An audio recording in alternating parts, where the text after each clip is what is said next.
ہمیشہ ٹاپ پر ایک خدا کو مانتے ہیں، باقی سارے خدا نیچے ہوتے ہیں، اوپر جا کر وہ توحید ہوگی ہمیشہ۔ کوئی مشرکانہ نظام ایسا نہیں ہے جو ٹاپ پر جا کر توحید نہ بنے۔ دیکھیے ہندو دیویاں دیوتا بے شمار، لیکن مہادیو وہ بھی کیا دو ہیں؟ مہادیو وہ تو ایک ہے۔ انگریزی میں گاڈز گاڈیسز، لیکن وہ چھوٹے جی سے لکھے جائیں گے، چھوٹے جی سے لکھے جانے والے gods and goddesses. Roman mythology ہو، گریک مائتھولوجی ہو، ان دیویوں دیوتاؤں کے نام ہی آپ نے یاد کر سکتے، لیکن گاڈ بڑے جی سے وہ ایک ہے کہ نہیں؟ ٹاپ پر جو ہے وہ ایک ہے، اس کو وہ بھی مانتے ہیں کہ اومنی پوٹنٹ، اومنیشنٹ، اومنی پریزنٹ، علی کل شیء قدیر، بکل شیء علیم، ہر جگہ موجود، وہ تو ایک ہی ہے، وہ تو کیپٹل جی سے لکھا جائے گا۔ باقی اس کے نیچے فوج ہے دیویوں کی دیوتاؤں کی خداؤں کی اور خدانیوں کی، وہ گاڈز اینڈ گاڈیسز ہیں۔ عرب میں کیا تھا؟ میں نے پہلے آپ کو دو مثالیں دے دی ہیں، تیسری اور ایران کی لے لیجئے، خیر کا خدا اور شر کا خدا اور، ایک یزدا ایک اہرمن، ٹھیک سنویت ہو گئی نا، دو خداؤں کو مانا، لیکن وہی ہے جو خدائے خدائے گاں، خداؤں کا خدا، اس کو ایک ہی مانتے ہیں۔ یہی معاملہ عرب میں تھا، اللہ وہ ایک ہی تھا ان کے یہاں۔ قرآن میں آتا ہے ان سے پوچھئے وَلَئِن سَأَلْتَهُم مَّنْ خَلَقَ السَّمَاوَاتِ وَالْأَرْضَ لَيَقُولُنَّ اللَّهُ، جب ان سے کہا جاتا ہے کہ کس نے پیدا کیا آسمان اور زمین کو، یہ فوراً کہیں گے اللہ۔ وَأَنَّىٰ يُؤْفَكُونَ، تو یہ ماننے کے بعد کدھر جا رہے ہیں؟ وہ کیا کہتے تھے کہ وہ بڑا اللہ تو ایک ہی، لیکن چھوٹے آلہہ ہیں۔ آلہہ اور اللہ میں وہی فرق ہے جو کیپٹل جی کا گاڈ اور چھوٹے جی سے گاڈ اینڈ گاڈیسز، وہی فرق ہے کہ جو مہادیو اور دیویوں اور دیوتاؤں میں ہے، وہی وہاں تھا۔ اللہ وہ ایک اور سپریم، سب سے بالا تر، اس سے اوپر کوئی نہیں، تخلیق میں اس کا کوئی ساجی نہیں، لیکن اس نے کچھ آلہہ ہیں جنہیں کچھ اختیارات تقسیم کیے ہوئے، کچھ اس کے لاڈلی ہستیاں ہیں جو سفارش کر سکتی ہیں۔ بس یہ شرک تھا مشرکین مکہ کا، بات سمجھ رہے ہیں؟ اس کا جائزہ لیں گے تو آپ کو، اور جو آج شرک کی اقسام میں بیان کروں گا اس کو ہاتھ میں لیں گے تو کسی موحد کا تلاش کرنا مشکل ہو جائے گا۔ ڈھونڈ اب ان کو چراغ رخ زیبا لے کر، آج جن کا نام مسلمان ہے ان کی اکثریت کسی نہ کسی نوع کے شرک میں مبتلا ہے۔ اب آئیے اقسام شرک۔ اقسام شرک میں بھی وہی کیفیت ہے جو نفاق کے بارے میں میں نے عرض کی تھی کہ ایک تقسیم یہ ہے جو علماء نے کی ہے، ایک ہے عقیدے کا نفاق، ایک ہے عمل کا نفاق۔ اسی طرح ایک ہے عقیدے کا شرک، ایک ہے عمل کا شرک۔ عقیدے میں نہیں ہے، عمل میں ہے۔ ایک تقسیم آپ نے سنی ہوگی شرک جلی، شرک خفی، ایک ہے ننگا شرک، کھلم کھلا شرک، ایک ہے چھپا ہوا شرک جو نظر نہیں آتا۔ لیکن ایک مغالطہ اپنے دل سے نکال دیجئے، بعض لوگ شرک خفی کو شرک نہیں سمجھتے، یہ بہت بڑی غلطی ہے۔ اگر وہ شرک نہ ہوتا تو حضور اسے شرک نہ کہتے، کوئی اور لفظ۔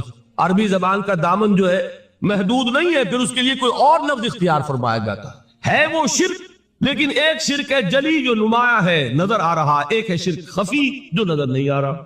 اور وہ کتنا خفی ہو سکتا ہے اس کی ایک مثال دی حضور نے۔ شرک خفی اتنا خفی ہو سکتا ہے، ذرا مبالغہ دیکھیے جو حضور نے بات کو سمجھانے کے لیے مثال میں جو مبالغہ اختیار فرمایا۔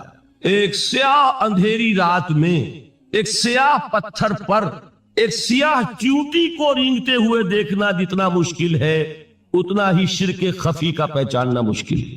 بتائیے، آپ نے فرمایا انا افصح العرب، میں عرب کا فصیح ترین انسان ہوں، اس سے آگے کوئی مثال دی جا سکتی؟ اندھیری رات، تاریک رات، پتھر سیاہ، چیونٹی سیاہ، کون دیکھ سکتا؟ جتنا اس کو دیکھنا ناممکن ہے اتنا ہی شرک خفی کا پہچاننا مشکل ہے۔ گویا کہ اس سے تو اللہ ہی بچائے گا تو انسان بچے گا۔ ایک آخری بات تمہیداً اور عرض کر دوں، پھر میں چلوں گا اقسام پر۔ میری جو باتیں آپ کے سامنے آئی اس سے ایک منطقی نتیجہ نکلتا ہے، کوئی شخص اگر حقیقتاً شرک سے بچ جائے، واقعتاً شرک سے بچ جائے، ہر قسم سے بچ جائے، اس سے بھی اوپر کوئی انسان ہوگا۔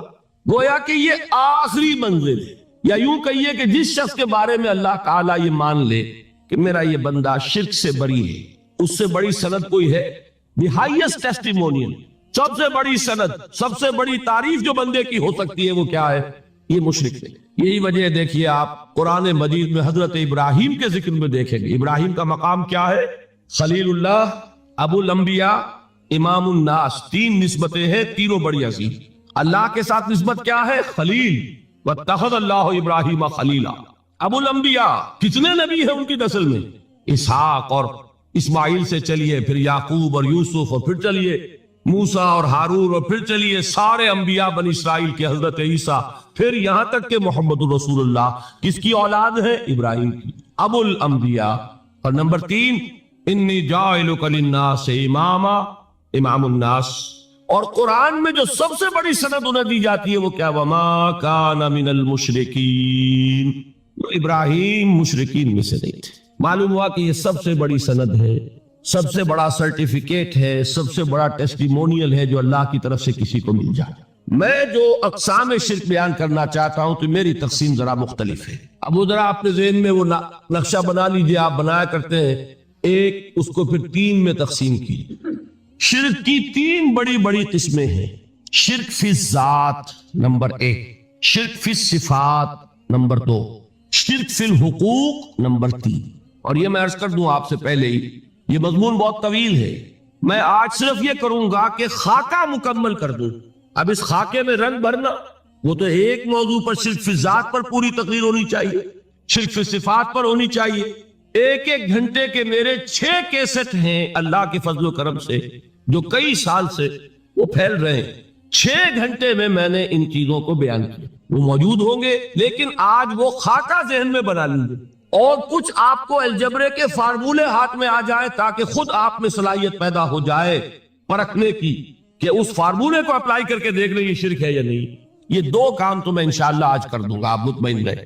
باقی یہ کہ تفصیل وہ تو ہر سلسلے میں تفصیل پھر بہت ہوگی، وہ شوق ہو تو وہ کیسے صاف سنیے۔ تو 3 تقسیمیں ہو گئی۔ شرک فی الذات، اللہ کی ذات میں کسی کو شریک کر دینا، یہ سب سے زیادہ نمایاں، سب سے زیادہ جلی، سب سے زیادہ عریاں، اور اللہ تعالیٰ کو سب سے زیادہ مبغوض اور ناپسند شرک۔ شرک فی الصفات نمبر 2، یہ ایک علمی مسئلہ ہے جس میں آدمی ٹھوکر کھا جاتا ہے اگر محتاط نہ ہو۔ بڑے سے بڑے آدمی کو ٹھوکر لگ جائے گی، اس کا میں فارمولہ صرف آپ کو دوں گا، وہ ذہن میں رکھ لیجئے، پھر جہاں چاہیں اپلائی کیجئے، انشاءاللہ تعالی آپ کو ٹھوکر نہیں لگے۔ شرک فی الحقوق، اسی کا دوسرا نام شرک فی العبادت ہے۔ اللہ کا حق کیا ہے بندے پر؟ بندہ اللہ کی عبادت، لیکن اس کو 5 اس کے مظہر ہے، ان میں گن کر بتا دوں گا کہ یہ شرک فی العبادت۔ شرک فی العبادت کی اکثر شکلیں وہ ہیں کہ جو عملی شرک علماء جسے کہتے ہیں، اور اس کی شکلیں وہ ہو جائیں گی جن کو شرک خفی کہتے ہیں۔ تو سب سے جلی شرک فی الذات، سب سے خفی شرک فی الحقوق یا شرک فی العبادت۔ درمیان میں ایک علمی اعتبار سے مسئلہ ہے شرک فی الصفات کا۔ اب آئیے سب سے پہلے شرک فی الذات، اس کی 2 قسمیں، اب اس کو تقسیم کیجئے 2 میں۔ ایک قسم جو زیادہ جلی ہے، زیادہ عریاں ہے، زیادہ ننگی ہے، یہ عجب ستم ظریفی ہے تاریخ کی کہ وہ ان قوموں میں پیدا ہوئی جو اپنا تعلق رسولوں سے جوڑتی، کیا کہ کسی کو خدا کا بیٹا بنا دینا، بیٹی بنا دینا۔ اب ظاہر بات ہے بیٹا بیٹی بنا دینا بالکل ہم پلہ کر دیا کہ نہیں؟ نو وہی ہو گئی کہ نہیں؟ دیکھیے غور کی، گدھے کا بیٹا گدھا ہوگا، گھوڑے کا گھوڑا ہوگا، خدا کا خدا ہوگا۔ انسانوں میں آ جائیے، سید کا بیٹا سید ہوگا، مغل کا بیٹا مغل ہوگا۔ یہ بالکل ہم کفو بنا دینے والی بات، بالکل ہم پلہ، ہم جنس، ہم نوع، یہ بدترین شرک۔ اور آپ کو معلوم ہے یہ شرک ان میں پیدا ہوا، یہود کے ایک گروہ میں پیدا ہوا جنہوں نے حضرت عزیر کو خدا کا بیٹا قرار دیا۔ قالت الیہود عزیر ابن اللہ۔ سب سے زیادہ پیدا ہوا عیسائیوں میں جنہوں نے حضرت مسیح کو خدا کا بیٹا قرار دیا۔ اور واقعہ یہ کہ اس گمراہی میں ان سے آگے کوئی نہیں جا سکتا۔ ان بدبختوں نے یہاں تک صراحت کی ہے کہ مسیح خدا کا صلبی بیٹا ہے، اس لیے کہ 2 لفظ آتے ہیں، ایک ہوتا ہے ابن، ایک ہے ولد، ان میں ذرا فرق ہے۔ ابن کا لفظ عربی زبان میں کسی اور سینس میں بھی استعمال ہوتا ہے۔ ابن السبیل کسے کہتے ہیں؟ مسافر کو۔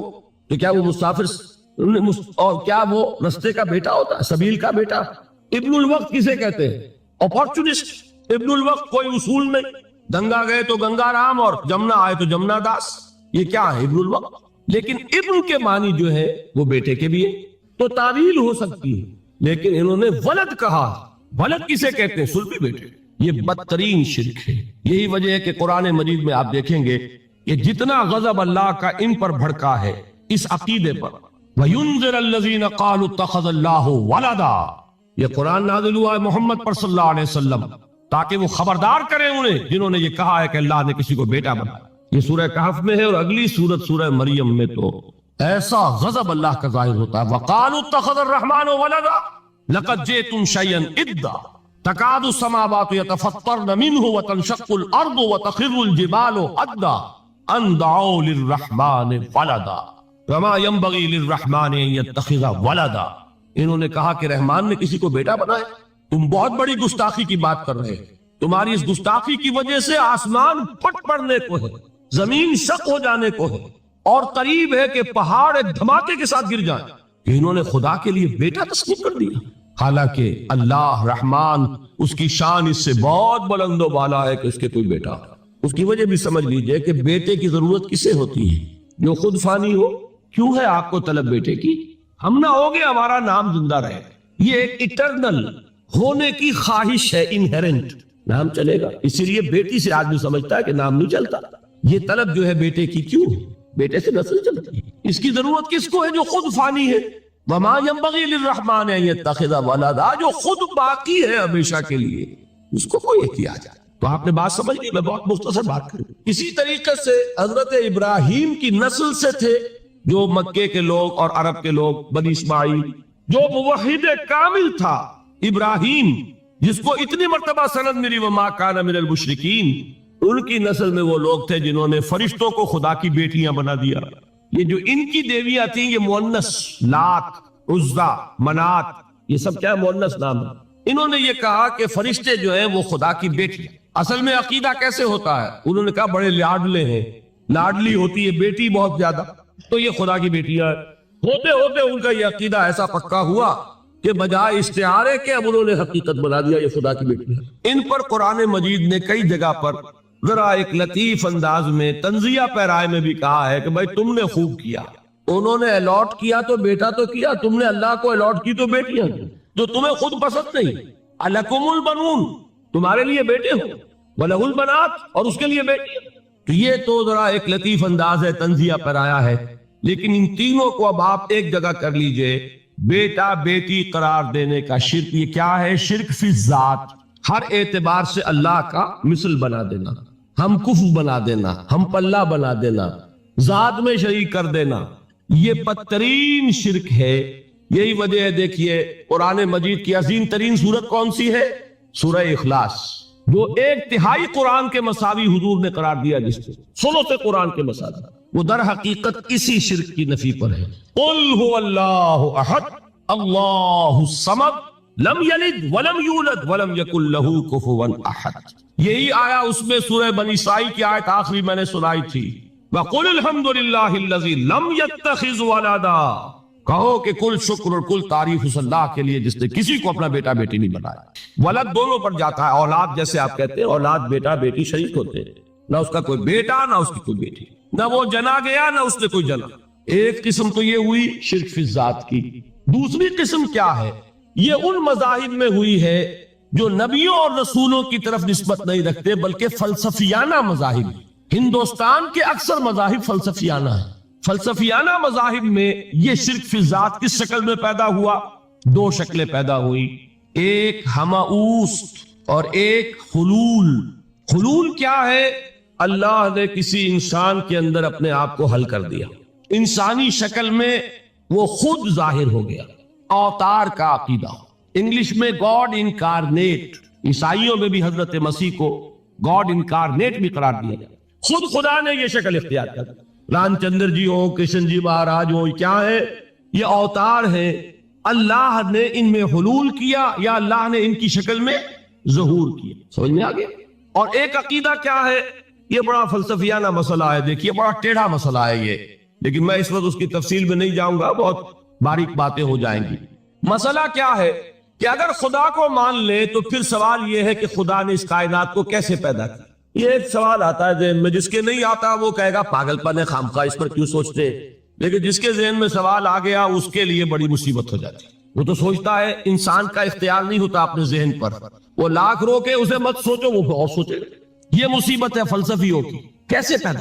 اب ایک تصور تو یہ ہے کہ جیسے یہ میز ہے، بڑھئی نے بنایا اس کو، بڑھئی علیحدہ ہے، میز علیحدہ ہے، لیکن اس میں یہ بات ماننی پڑے گی کہ پہلے کوئی چیز تھی جس سے میز بنائی، لکڑی تو تھی نا، اس سے میز بنائی۔ لہذا ہندوؤں میں ایک عقیدہ یہ ہے کہ خدا بھی قدیم، مادہ بھی قدیم، خدا نے اس مادے سے یہ شے بنا دی، مادے سے یہ بنا دی۔ وہی مٹی کی تغاری ہوتی ہے، کمہار اس سے کوئی رکابی بنا دیتا ہے، کوئی وہ ہڈیا بنا دیتا ہے، کوئی گھڑا بنا دیتا ہے، مٹی تو ہے نا پہلے۔ تو مادہ بھی قدیم، خدا بھی قدیم، اور مادے سے خدا نے یہ شکلیں بنا۔ ٹھیک، یہ بھی سنویت ہو گئی، توحید تو ختم ہو گئی۔ تو جن لوگوں کا ذہن تھا توحیدی لیکن اس مسئلے میں الجھ گئے، انہوں نے ایک اور شکل تجویز کی کہ خدا خود ہی اس شکل میں تبدیل ہو گیا۔ کیسے؟ جیسے برف پگھلتی ہے تو پانی بن جاتا ہے۔ پانی کہاں سے آیا؟ برف سے۔ اب کوئی پوچھے برف کہاں ہے؟ بھائی یہی پانی ہے، یہی برف ہے یا نہیں؟ اسی پانی کو آگ کے اوپر آپ نے رکھ دیا، وہ بھاپ بن گئی۔ اب آپ کہیں برف کہاں ہے، پانی کہاں ہے؟ یہی بھاپ جو ہے یہی در حقیقت پانی ہے، یہی بھاپ جو ہے یہی برف ہے۔ یہ ہے وہ ہماؤس پینتھیزم جس کو انگریزی میں کہتے ہیں، کہ خود خدا نے روپ دھار لیا اس کائنات کا۔ یہ دو فلسفے ہیں۔ کیا ہے یہ؟ بدترین شرک۔ پہلی اگر شکل ہے تو وہ انسان خدا قرار پا گیا، جس کو اوتار مانا وہ خدا ہو گیا کہ نہیں؟ اور دوسری شکل میں تو ہر چیز ہی خدا ہے، یہ بھی خدا، یہ بھی خدا، پتھر بھی خدا، درخت بھی خدا، ہر چیز خدا۔ اس لیے یہ کہ وہ برف پگھلی ہے تو پانی بنا ہے، وہ پانی چاہے زیر زمین آ رہا ہے، وہ پانی چاہے زمین کے اوپر دریا کی شکل میں آ رہا ہے، یا زمین میں سوتے چل رہے، پانی تو وہی برف ہے جو پہاڑوں پر ہمالیہ پر پڑا ہوا، وہی پگھل رہا ہے، یہ کچھ بن رہا۔ یہ ہے شرک فی الذات کی دوسری قسم جو دنیا میں رہی، پینتھیزم اور انکارنیشن، یا حلول اور ہماؤس۔ سمجھ میں آگے؟ اب میں ایک بات آپ سے عرض کروں گا، اللہ کا اس امت پر بہت بڑا فضل ہے جس کا آپ کو شکر ادا کرنا چاہیے۔ اس نوع کے شرک سے یہ امت 15ویں صدی شروع ہو جانے کے باوجود تاحال بحیثیت مجموعی محفوظ ہے۔ میں نے بحیثیت مجموعی کہا ہے، کوئی افراد یا عوام الناس یا جوہلاء یا شعراء یا نعت گو وہ مبالغہ آرائی میں کوئی بات کہہ دیتے ہو تو وہ علیحدہ بات ہے، لیکن مسلمانوں میں کوئی مستند فرقہ اور اس کے جو مستند عقائد ہیں ان میں الحمدللہ آج تک ایسی کوئی چیز شامل نہیں۔ اس کا جب آپ تقابل کریں گے، آپ کا کیا خیال ہے عیسائیوں کو حضرت مسیح سے کتنی محبت تھی؟ اس کا تقابل کیجئے جو محبت مسلمانوں کو رہی حضور کے ساتھ، عیسائیوں کی محبت عشر عشیر نہیں بنے گی۔ اس محبت کے باوجود کہ ہمیں 10 گنا 100 گنا 1000 گنا زیادہ محبت ہے حضور کے ساتھ، لیکن دیکھیے کہ انہوں نے خدا کا بیٹا بنا دیا۔ یہاں کسی نے حضور کے بارے میں یہ بات آج تک کہی؟ یہ بہت بڑا کنٹراسٹ ہے۔ یہ در حقیقت عقیدت اور محبت کا غلو ہوتا ہے، تو عقیدت اور محبت کی کمی تو یہاں بھی نہیں، الحمدللہ ان سے زائد ہے، لیکن الحمدللہ ثم الحمدللہ ثم الحمدللہ خدا کا بیٹا تو کسی نے نہیں بنایا۔ اچھا میں ایک اور کنٹراسٹ آپ کو دکھاتا ہوں تاکہ آپ اللہ کا شکر کریں۔ حضرت علی کی کیا نسبت ہے حضور کے ساتھ؟ نبی اور امتی۔ حضرت علی کو خدا کہنے والے پیدا ہوئے کہ نہیں؟ بتائیے نا، کیا وجہ ہے کہ علی کو خدا کہنے والے پیدا ہوئے لیکن محمد کو خدا کہنے والا پیدا نہیں ہوئے صلی اللہ علیہ وسلم رضی اللہ تعالی عنہ؟ بہت اہم بات ہے، غور کیجیے گا۔ حالانکہ حضرت علی کا رتبہ کہاں، حضور کا کہاں؟ آج بھی آپ دیکھیے آپ کے جاہل عوام کے زبان پر نعرہ یا علی مدد کا ہوتا ہے، یا محمد مدد کسی نے کہا آج تک؟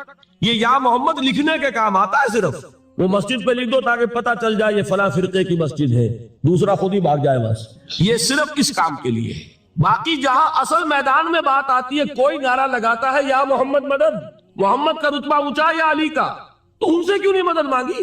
یہ سوالات آپ کے سامنے رکھ رہا ہوں۔ پھر یہ کہ جس طریقے سے کہ غوث اعظم کو پکارا جاتا ہے، کیا محمد کو پکارا جاتا ہے؟ کیا نسبت ہے؟ حضرت علی تو پھر بھی صحابی ہے، خلیفہ چہارم ہے، حضور کے چچا داد بھائی ہے، داماد ہے۔ غوث اعظم تو بہرحال وہ نسبت تو نہیں ہے۔ دیکھیے میں اس کا تعلق جوڑتا ہوں ختم نبوت سے۔ جس طرح اللہ نے خصوصی حفاظت فرمائی ہے قرآن کی، اسی طرح خصوصی حفاظت فرمائی ہے محمد رسول اللہ۔ یہ اسپیشل پروٹیکشن ورنہ نہیں ہو سکتی تھی، یہ خصوصی تحفظ ہے اللہ۔ یہاں بگاڑ پیدا ہو جائے تو صحیح کون کرے گا؟ حضرت مسیح کی اصل حقیقت تو حضور نے آگے بتا دی، ذالک عیسی ابن مریم قول الحق الذی فیہ یمترون ما کان للہ ان یتخذ ولدا سبحانہ۔ یہ حضور نے آ کر حضرت مسیح کی حقیقت بیان کر دی کہ نہیں؟ سورہ مریم کی یہ آیات سنی تھی نجاشی رحمت اللہ علیہ نے جب حضرت جعفر ابن ابی طالب کی زبان سے، تو کیا کہا تھا تنکا اٹھا کر، خدا کی قسم جو ان آیات میں مسیح کا مقام بیان ہوا ہے، مسیح اس سے تنکا بھر بھی زیادہ نہیں، لیکن اگر محمد الرسول اللہ کو خدا کا بیٹا بنا دیا گیا ہوتا یا خدا بنا دیا گیا ہوتا تو کون آتا اس کی اصلاح کا؟ جیسے قرآن مجید کا تحفظ ہے ایسے ہی محمد الرسول اللہ کا تحفظ ہے۔ وہ تحفظ ہوا کیسے ہے؟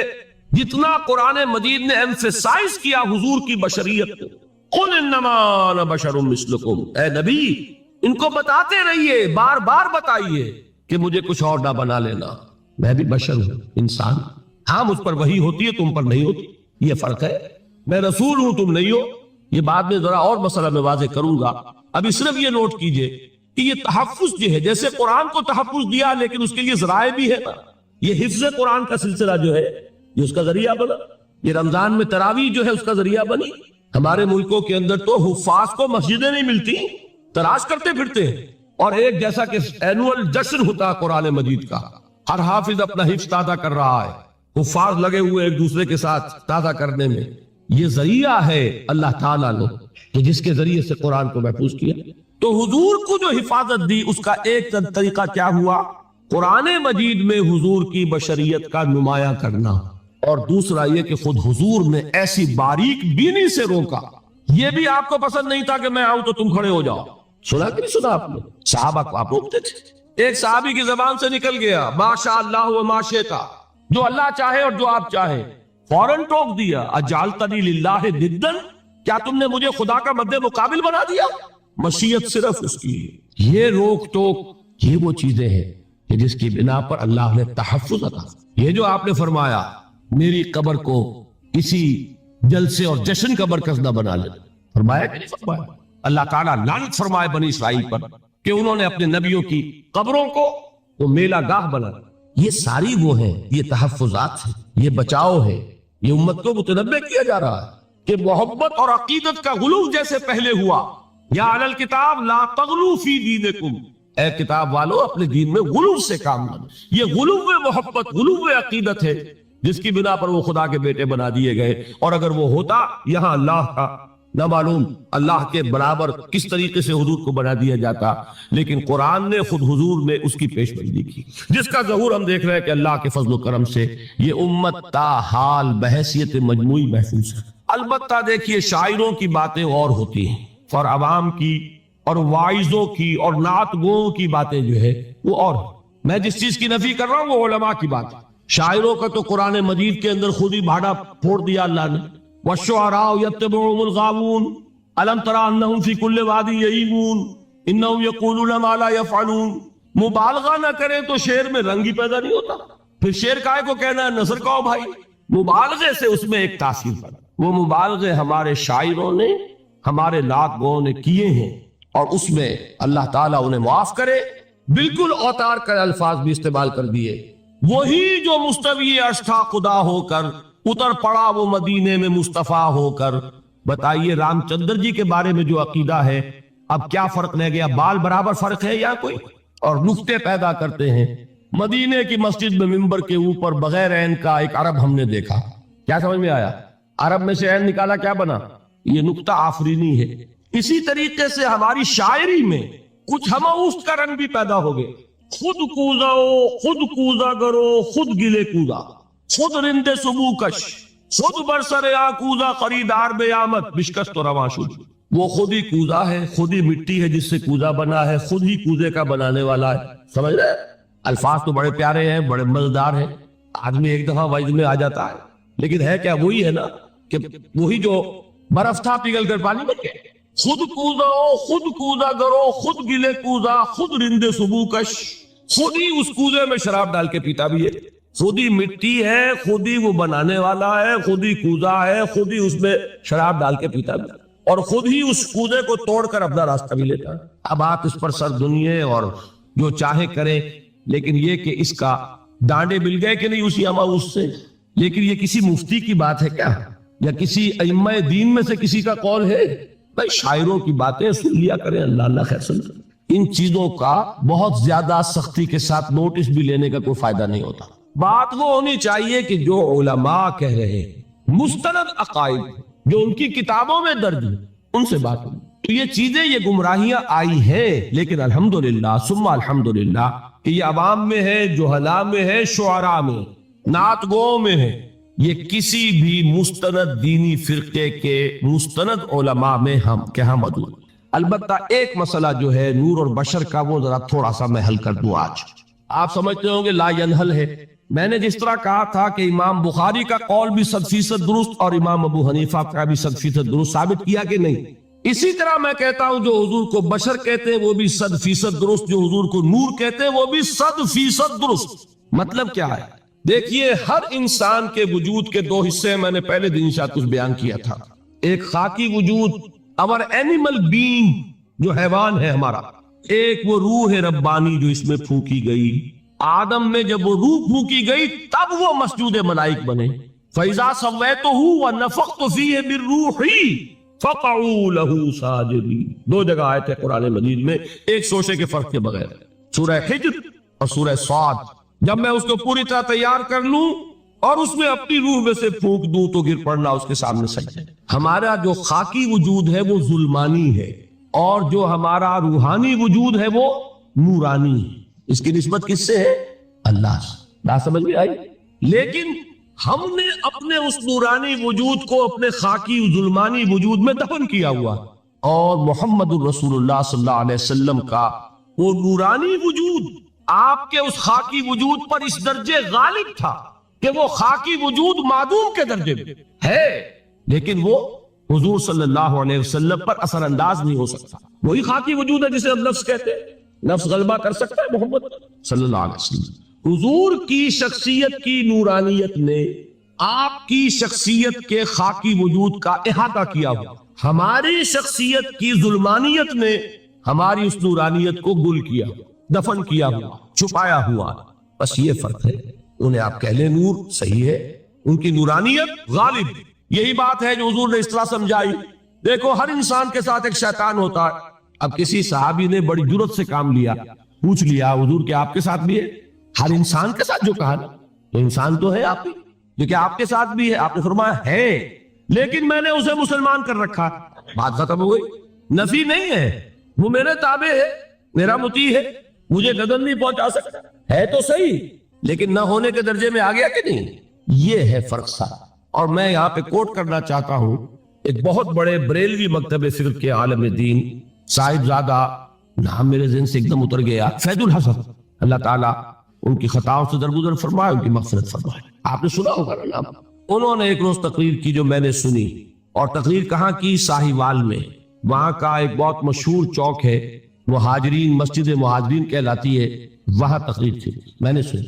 ان کے الفاظ یہ تھے کہ کیا آپ لوگ ہمیں جاہل سمجھتے ہیں؟ کیا ہمیں عربی نہیں آتی؟ کیا ہم نے قرآن نہیں پڑھا جس میں بار بار یہ لکھا ہوا ہے کہ حضور بشر ہے؟ حضور بشر ہے، لیکن اصل میں ہم حضور کی بشریت کو نمایاں کرنے کو سوء ادب سمجھتے ہیں. بات سمجھیے آپ، اس طرح پیاری بات ہے. انہوں نے کہا کہ آپ کے باپ کا نام کیا ہے؟ عبد الرحمن. آپ عبد الرحمن کہہ کے پکارتے ہیں انہیں؟ ابا جان. ابھی آپ نے وہ آیات سنی، حضرت ابراہیم نے اپنے مشرک باپ کو یا ابت، یا ابت، بڑا پیارا ترجمہ کیا. ابا جان، ابا جان. کیا نام لے؟ آپ کے باپ کا نام ہے، نام نہیں لیتے آپ. کیوں؟ ادب کی وجہ سے. اسی وجہ سے ہم در حقیقت حضور کی بشریت کو نمایاں کرنے کو سوء ادب سمجھتے ہیں، ورنہ کوئی ہم جاہل ہیں، ہمیں عربی نہیں آتی، ہم نے قرآن نہیں پڑھا. اب جانتا ہے کہ وہ بشر. بات سمجھ میں آئی؟ کتنی آسانی سے مسئلہ حل ہوتا، بشرطے کہ نیت حل کرنے کی ہو. آخر آمنہ کے بیٹے، عبداللہ کے بیٹے، عبد المطلب کے پوتے. بچپن آپ پر گزرا ہے، لڑکپن آپ پر گزرا ہے، نوجوانی آپ پر آئی ہے، جوانی آپ پر آئی ہے، شادی آپ نے کی ہے، اولاد آپ کی ہے. کون بے وقوف احمق ہوگا کہ جو آپ کی بشریت کا انکار کرے؟ لیکن یہ کہ جس طریقے سے اس کو بیان کیا جاتا ہے وہ ایک مسئلہ بن گیا اختلافی، وہ رد و قضا اور کھینچ تان. اور اس میں بھی سمجھ لیجئے مثلکم پر جو ایمفیسس بعض حضرات دے دیتے ہیں اپنے توحیدی، جو ان کے اندر ایک مزاج ہے، اللہ تعالیٰ ان کے مزاج کو اور پختہ کرے، لیکن اس میں بھی مبالغہ کیا جاتا ہے. ایک حدیث مجھ سے سنیے جس میں حضور نے مثل کا انکار کیا. مثلکم کا مطلب اگر کسی نے یہ سمجھا کہ بالکل ہم جیسے ہیں تو بہت بڑی مغالطے میں. حضور صوم وصال سے منع فرماتے تھے، خود رکھتے تھے. صوم وصال کیا ہے؟ آج روزہ رکھا، شام کو افطار نہیں کیا، وہی روزہ رات بھر چل رہا ہے، اگلے دن بھی چل رہا ہے، شام تک کو جا کے پھر کھولا تو 2 دن کا صوم وصال ہو گیا، اگلے دن بھی نہیں کھولا، چلا تو 72 گھنٹے کا صوم وصال ہو گیا۔ یہ کیا ہے؟ صوم وصال خود رکھتے تھے اور صحابہ کو روکا۔ صحابہ میں سے کسی نے ہمت کر لی، حضور آپ خود رکھتے ہمیں روکتے؟ فرماتے ہیں ایکم مثلی، تم میں سے کون مجھ جیسا ہے؟ ابھی تو عند ربی، میں تو اپنے رب کے پاس رات گزارتا ہوں، ہوا یطعمنی ویسقین، وہ مجھے کھلاتا ہے پلاتا ہے۔ بتائیے کون ہے جو اس کا دعویٰ کرے گا؟ حضور کے خصائص ہیں۔ حضور خود فرماتے ہیں تم صرف سامنے سے دیکھتے ہو، میں پیچھے سے بھی دیکھتا ہوں۔ کہاں ہوا وہ مثلیت؟ اگر آپ نے بالکل اپنے جیسا سمجھ لیا تو بڑے مغالطے نہیں۔ نبی کا مقام ہے، نبی کا رتبہ ہے، نبی کے خصائص ہو۔ آپ سو گئے تو آپ کی نیند، آپ کی وضو ٹوٹ گئی اور نبی سو گیا تو کہاں گئی مثلیت؟ پھر مثل اس معنی میں کہ بشر ہیں، نسل آدم سے ہیں، اس میں کوئی شک نہیں، اس معنی میں مثل ٹھیک ہے، قل انما انا بشر مثلکم، لیکن ہر اعتبار سے تو نہیں۔ سب سے بڑا فرق یہی ہے کہ وہی آ رہی ہے، معراج پہ تشریف لے گئے ہیں، اس دنیا میں بیٹھے ہوئے بھی جنت کا مشاہدہ فرما لیتے ہیں، کرا دیا جاتا ہے، دوزخ کا مشاہدہ کرایا جاتا ہے، فرشتے کو دیکھ رہے ہیں، یہ چیزیں ہیں۔ اور پھر خصائص جیسا کہ میں نے عرض کیا کہ آپ پیچھے سے بھی دیکھتے ہیں۔ آپ کا معاملہ یہ ہے کہ آپ اگر سو جائیں تو آپ کا وضو نہیں ختم ہوگا۔ یہ ساری چیزیں جو ہے ان سب کو بیلنس کیجئے تو معلوم ہوگا کہ آپ بشر بھی ہیں 100% درست، لیکن آپ کی وہ نورانیت، آپ سراج منیر، ہدایت کا روشن چراغ، آپ کی جو روح انور ہے، وہ آپ کے اس جسدی وجود پر اس طریقے سے حاوی ہے کہ گویا کہ اس نے اس کی ظلمانیت کو ختم کر کے رکھ دیا۔ اس معنی میں کوئی کہے نور مجسم تو مجھے کوئی اعتراض نہیں۔ یہ ہے ان چیزوں کو جمع کرنے کی شکل، خام خواہ کی کھینچتان کے سوا کچھ نہیں۔ بہرحال یہ پہلا حصہ ختم ہوا، شرک فی الذات۔ اب آئیے شرک فی الصفات۔ میں نے عرض کیا تھا کہ یہ ایک بڑا علمی مسئلہ ہے اور اس میں ٹھوکر لگ جاتا ہے۔ وجہ کیا ہے اس کو سمجھ لیں۔ بنیادی بات، ہماری زبان جو ہے وہ بہت محدود ہے۔ ہماری ہی زبان ہے جسے اللہ نے ذریعہ بنایا اپنی ہدایت کا، ورنہ ہمارے پلے نہ پڑتی بات، ظاہر ہے۔ لیکن ہماری زبان کی محدودیت ہے۔ اس محدودیت کا ایک مظہر یہ ہے کہ ہم جو الفاظ اللہ کے لیے بطور صفت استعمال کرتے ہیں وہی الفاظ مخلوقات کے لیے بھی کر لیتے ہیں۔ اللہ موجود، ہم بھی موجود۔ اللہ زندہ، ہم بھی زندہ۔ اللہ علیم، تو انسان علیم بھی علیم نہیں، علامہ بھی ہے کہ نہیں؟ یہ تو بڑا مبالغے کا لفظ ہے، انسان علامہ ہے۔ اللہ دیکھتا ہے، بصیر ہے، ہم بھی بصیر ہیں۔ اللہ سنتا ہے، سمیع ہے، ہم بھی سنتے ہیں۔ اللہ کو قدرت حاصل ہے، کچھ ہمیں بھی حاصل ہے۔ ایک مکہ مارا تھا حضرت موسیٰ نے، جان نکال دی تھی کہ نہیں؟ ہے نا کچھ نہ کچھ۔ اللہ چاہتا ہے، ہم بھی چاہتے ہیں۔ اسی دیکھیے چاہت میں وہ ہو گیا تھا جس پر روک دیا حضور نے، ما شاء اللہ و ما شئت اجعلتنی للہ ندا، کیا تم نے مجھے اللہ کا مد مقابل بنا دیا؟